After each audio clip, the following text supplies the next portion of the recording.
So it's a cold night in Dublin City. I'm on the road to meet a fighter who's a champion Muay Thai fighter, belt holder, and has made the leap to MMA.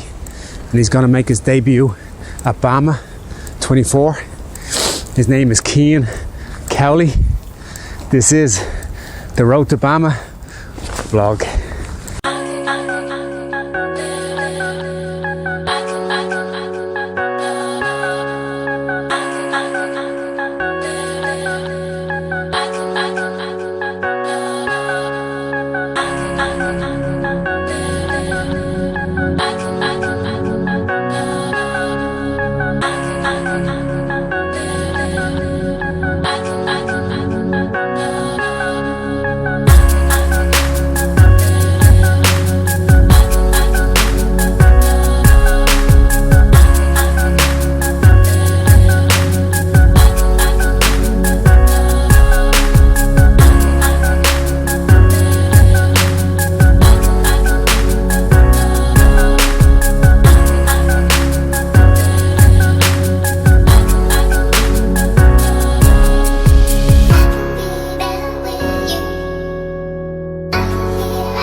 So this is your first MMA fight, yeah? How's the transition been? Because you've had how many? I just over 50 Thai boxing fights in total. A couple of boxing fights as well, so had been around the block and the stand-up anyway.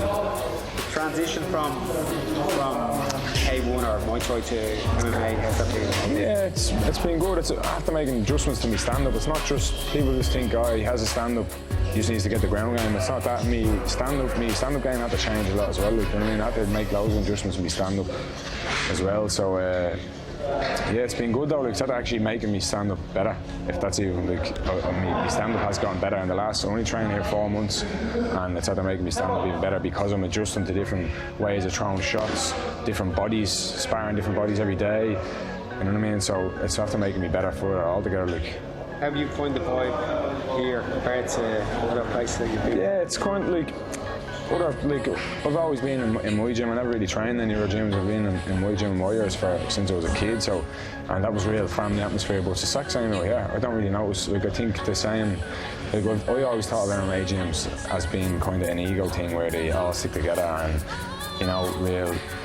I don't know where I got the vibe from, but I always thought that's what it was like. So I was half thinking when I come out here, is it going to be like that? But I've just fit right in and get on. Now we've our own little clique, you know what I mean? And we get on great, and everyone helps me out, and they all know who I am, and they all take their time to show me bits. They know that I'm not because of whatever about me Thai boxing, the name I have in Thai boxing, they know that I'm not just going to be a natural killer at the MMA. So they're all helping me and showing bits and want me to succeed for them as well. Like, you know what I mean? Because we're all the one team now, so.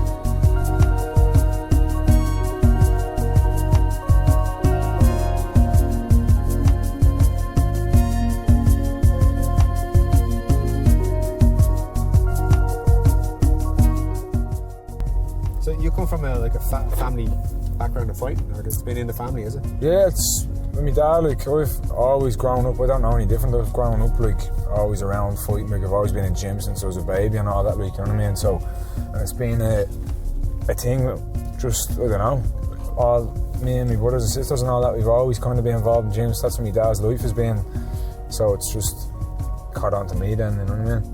Well, do you remember the first day you went down and you had a book for it, or do you remember the day you woke up there was an aha moment? Or? I started off boxing with my dad, and he was kickboxing, so like I was always every time he was there in the gym, I was there with him. It was never like, he never forced me to train or to fight or anything like that, and it was kind of when I got to about 12, I'd say, when I went to found the Thai boxing gym around the corner from my dad's house, And that's when I was like, got the bug then, you know what I mean? It took me a few years to get the bug, like, whereas my little brother now, Kyle, like, he's 4 and he had his first fight, you know what I mean?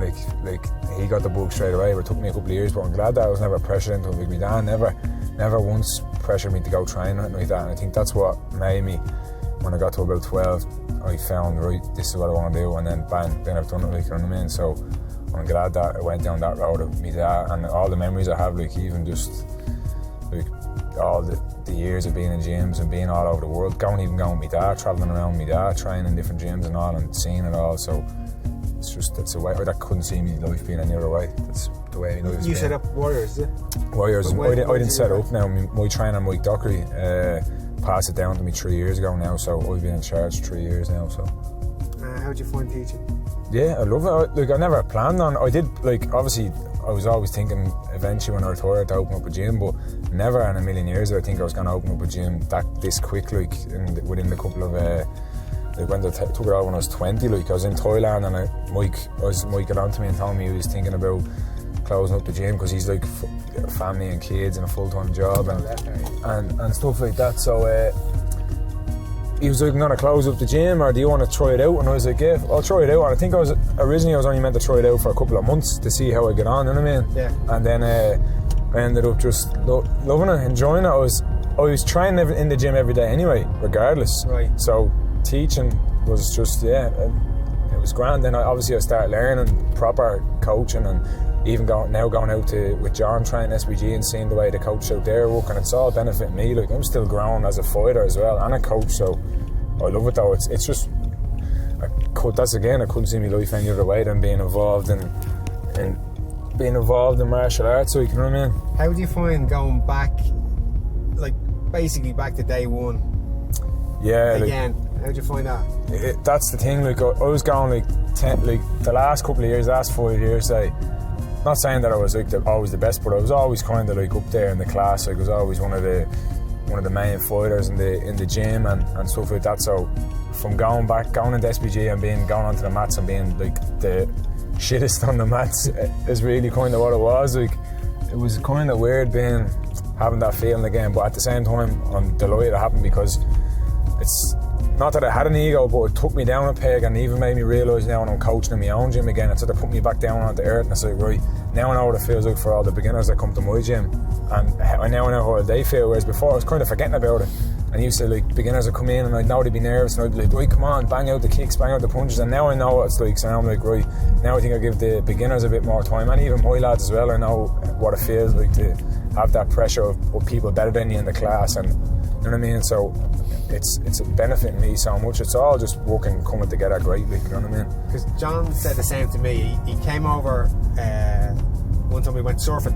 Yeah. We had a surf jitsu, so we went jiu-jitsu in the morning and surfing in the afternoon, or the other way around. But what was good about it was everyone was a beginner. So the black belt was a beginner too, and he'd forgotten what it was like to be a beginner.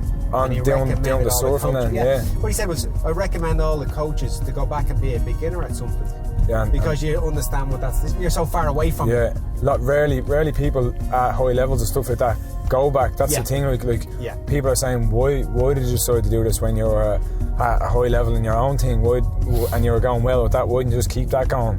But like, at the same time, until you have that reality check, like, it's after making me grow as a person, as a fighter, as everything. It's just that they're making me realise it's definitely, I'd advise anyone to do it, like, to get that feeling again of being a beginner at something. Like you just said there, a lot of black belt jiu-jitsu lads going over and not being even able to stand on a surfboard. That's going to be humbling alone, that is, like, you know what I mean? Also, it makes a better opportunity for people to get on, because they see him as just being human instead of a black belt. Yeah, that's the thing. That's a big thing, like, I find with gyms. Like, lads would be afraid to start in gyms, would be afraid to start in, like, my gym. Some people would be dying to come down, but I even heard of some people, they'd say, I've always want to come down to your gym, but I know they're afraid. They're like, because there's like, you've got some animals down there, and I'll be thrown in sparring with you and this and that, and we'll have egos.